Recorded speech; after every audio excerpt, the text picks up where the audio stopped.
মাধ্যমিক এবং উচ্চ মাধ্যমিক পরীক্ষা দিয়েছো এবং তোমাদের সেই পরীক্ষার রেজাল্ট প্রকাশিত হবে, তার নোটিফিকেশন তোমরা ইতিমধ্যে প্রত্যেকে জেনে গেছো যে মাধ্যমিকের রেজাল্ট 2 তারিখ, মের 2 তারিখ এবং উচ্চ মাধ্যমিকের রেজাল্ট মের 8 তারিখে প্রকাশিত হবে এবং তোমরা সেগুলি নির্দিষ্ট টাইমে অর্থাৎ স্কুল থেকে সেই রেজাল্ট পাওয়ার আগে তোমরা অনলাইনের মাধ্যমে বিভিন্ন ওয়েবসাইট এবং অ্যাপসের মাধ্যমে সেই রেজাল্টগুলো তোমরা জানতে পারবে। কখন জানা যাবে, কিভাবে জানা যাবে সেই বিষয়ে আমার একটি অলরেডি ভিডিও রয়েছে, সেই ভিডিওতে তোমরা দেখে নাও। এই ভিডিওর ডেসক্রিপশন বক্সে সেই সংক্রান্ত সমস্ত তথ্য দেওয়া রয়েছে যে তোমরা কিভাবে রেজাল্ট দেখবে, কিভাবে কোন অ্যাপস থেকে রেজাল্ট কিভাবে দেখা যাবে। এই ভিডিওতে আমি একটি গুরুত্বপূর্ণ বিষয়ে আলোচনা করব বা তোমাদেরকে দেখাবো যে পিপিএস এবং পিপিআর আবেদনের পদ্ধতি।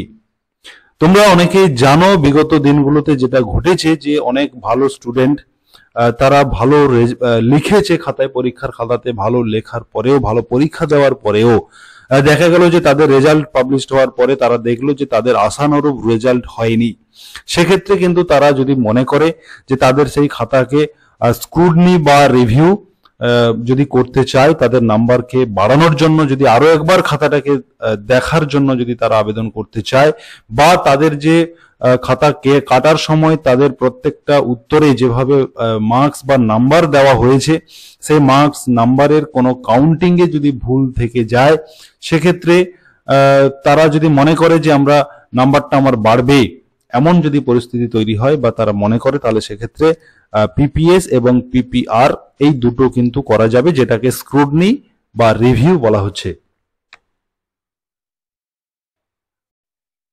অন স্ক্রিন চলে এলাম West Bengal board of secondary এডুকেশনের অফিসিয়াল ওয়েবসাইট, যেখান থেকে মাধ্যমিকের স্ক্রুটনি এবং রিভিউ করা যাবে। তবে তার আগে যারা এখনো পর্যন্ত সুরজিৎ একাডেমি ইউটিউব চ্যানেলে সাবস্ক্রাইব করোনি, তোমরা অবশ্যই সাবস্ক্রাইব করে সুরজিৎ একাডেমি ইউটিউব চ্যানেলের সঙ্গে থাকবে এবং যখনই আবেদন প্রক্রিয়া শুরু হবে আমি প্রসেস দেখিয়ে দেবো, অফিসিয়াল নোটিশে কি বলা হয়েছে সেই বিষয়ে শুনিয়ে দেবো এবং অনলাইন প্রসেস যেদিন থেকে চালু হয়ে যাবে সুরজিৎ একাডেমি ইউটিউব চ্যানেলে সবার প্রথম কিভাবে রিভিউ এবং স্ক্রুটনি আবেদন করা যাবে সেই বিষয়ে ভিডিও নিয়ে আসবে। তবে এখন প্রসেসটা বলে দেওয়া হয়েছে, ডেট বলে দেওয়া হয়েছে কবে থেকে করা যাবে সেই বিষয়ে কথা বলবো। যারা মাধ্যমিক পরীক্ষার্থী রয়েছে, যারা স্ক্রুটনি বা রিভিউ করতে চাইছো, তার আগে বলে দিই স্ক্রুটনি হচ্ছে পোস্ট পাবলিকেশন স্ক্রুটনি, যেটাকে বলা হচ্ছে পিপিএস, এবং রিভিউ হচ্ছে পোস্ট পাবলিকেশন রিভিউ অর্থাৎ পিপিআর। অতএব যারা স্ক্রুটনি করবে এটা বুঝতে হবে, স্ক্রুটনি মানে খাতাটা যে কাটা হয়েছে, যিনি খাতা কেটেছেন তিনি উত্তরের সাপেক্ষে যেভাবে নাম্বার বসিয়েছেন সেই নাম্বারগুলোকে টোটাল যোগ করে, নাম্বারগুলোকে পরপর যোগ করে তার যে টোটাল হয় সেই টোটালটাই কিন্তু মূল নাম্বার। এবার স্ক্রুটনি করা মানে সেই টোটালটা করতে গিয়ে কোনো ভুল হয়েছে কিনা, টোটালের ক্ষেত্রে যদি কিছু ত্রুটি থাকে সেক্ষেত্রে কিন্তু দেখা হবে স্ক্রুটনিতে। এবং যদি কেউ রিভিউ করতে চাও তাহলে কিন্তু খাতাটাকে পুনরায় আবার নতুন ভাবে যেভাবে খাতা দেখা হয় সেভাবেই কিন্তু দেখা হবে রিভিউ, যদি কেউ রিভিউ আবেদন করো, যেটাকে পোস্ট পাবলিকেশন রিভিউ বলা হচ্ছে। অতএব West Bengal board of secondary এডুকেশনের ক্ষেত্রে যারা মাধ্যমিক পরীক্ষার্থী, যাদের রেজাল্ট বেরোবে, তোমরা যারা স্ক্রুটনি বা রিভিউতে আবেদন করবে, তবে এক্ষেত্রে কিন্তু স্কুলের বা ইনস্টিটিউশনের সঙ্গে তোমাদেরকে যোগাযোগ করতে হবে।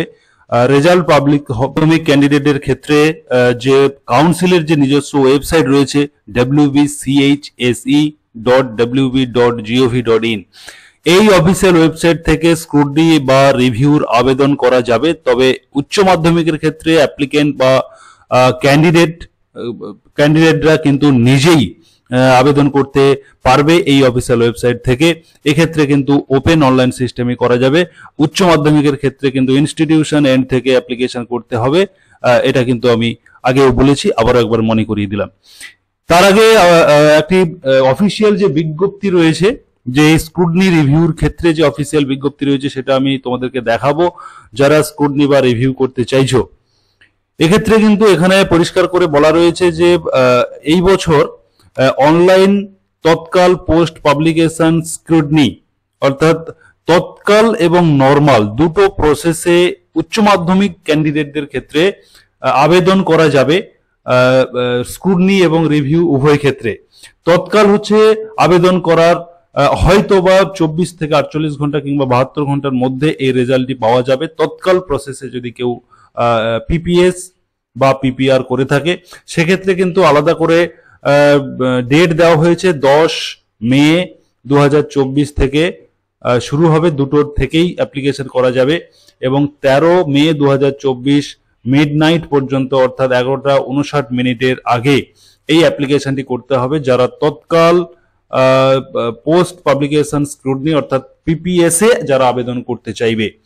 তবে এক্ষেত্রে বলে রাখি, এক্ষেত্রে যেহেতু তৎকাল এবং নর্মাল দুটো প্রসেস করা হয়েছে সেক্ষেত্রে কিন্তু চার্জ বা ফিজ আলাদা আলাদা দিতে হতে পারে। সেটা আমরা আস্তে আস্তে নোটিফিকেশনে কিভাবে কি বলা হয়েছে সে বিষয়ে বলবো। এরপরে রয়েছে যারা নর্মাল ভাবে অ্যাপ্লিকেশন করতে চাইছে পিপিএস এবং পিপিআর এর ক্ষেত্রে, সেক্ষেত্রে 10/5/2024 দুটো থেকে অ্যাপ্লিকেশন করা যাবে এবং 25/5/2024 মিডনাইটের মধ্যে কিন্তু এই আবেদন করতে হবে এমনটা কিন্তু বলা হচ্ছে।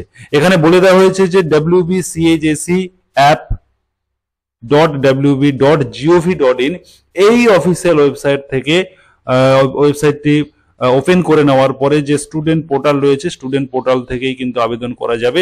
কিভাবে আবেদন করা যাবে, 10 তারিখে যখন অনলাইন প্রসেস চালু হয়ে যাবে তখন আমি ভিডিওর মাধ্যমে কিভাবে আবেদন করতে হয় তার প্রসেস দেখিয়ে দেবো। তার জন্য সুরজিৎ একাডেমি ইউটিউব চ্যানেলকে সাবস্ক্রাইব করে রাখো।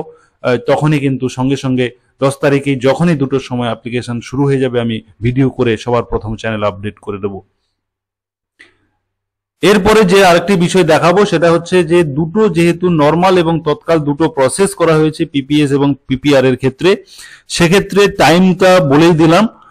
এখানে কিন্তু আলাদা করে চার্জ অ্যাপ্লাই করা হবে। বলা হচ্ছে যে নর্মাল পিপিএস এবং নর্মাল পিপিএস এর ক্ষেত্রে 150 টাকা পার সাবজেক্টে অনলাইন পেমেন্ট করতে হবে এবং নর্মাল পিপিআর অর্থাৎ রিভিউর ক্ষেত্রে 200 টাকা পার সাবজেক্ট পেমেন্ট করতে হবে এবং তৎকাল পিপিএস 600 টাকা এবং পিপিআর 800 টাকা পার সাবজেক্ট পেমেন্ট করে কিন্তু আবেদন করতে হবে। তবে এক্ষেত্রে আর একটি রুলস রয়েছে, সেটা হচ্ছে যে applicant may seek PPS in all subject, অর্থাৎ যেটা স্ক্রুটনি পিপিএস সেটা সমস্ত সাবজেক্টে অ্যাপ্লিকেন্টরা আবেদন করতে পারবে, কিন্তু পিপিআর এর ক্ষেত্রে ম্যাক্সিমাম দুটো সাবজেক্ট রিভিউ করা যাবে। এখানে কিন্তু তার বাউন্ডেশন রয়েছে, এই বিষয়টা একটি গুরুত্বপূর্ণ, এটা মনে রাখতে হবে। অতএব যারা এই বছর মাধ্যমিক এবং উচ্চ মাধ্যমিক পরীক্ষার্থী যারা রেজাল্টের অপেক্ষায় আছো, তোমাদের 2 তারিখ মাধ্যমিক এবং 8 তারিখ উচ্চ মাধ্যমিকের রেজাল্ট বেরোচ্ছে এবং রেজাল্টের পরেই কিন্তু এই 10 তারিখ থেকে 8 তারিখ রেজাল্ট বেরোবে, 10 তারিখ থেকে পিপিআর এবং পিপিএস উচ্চ মাধ্যমিক ক্যান্ডিডেটদের ক্ষেত্রে কিন্তু আবেদন করা যাবে। আরো একবার বলে দিই, মাধ্যমিকের ক্ষেত্রে স্কুলের বা ইনস্টিটিউশনের সঙ্গে কন্ট্যাক্ট করতে হবে। ধন্যবাদ।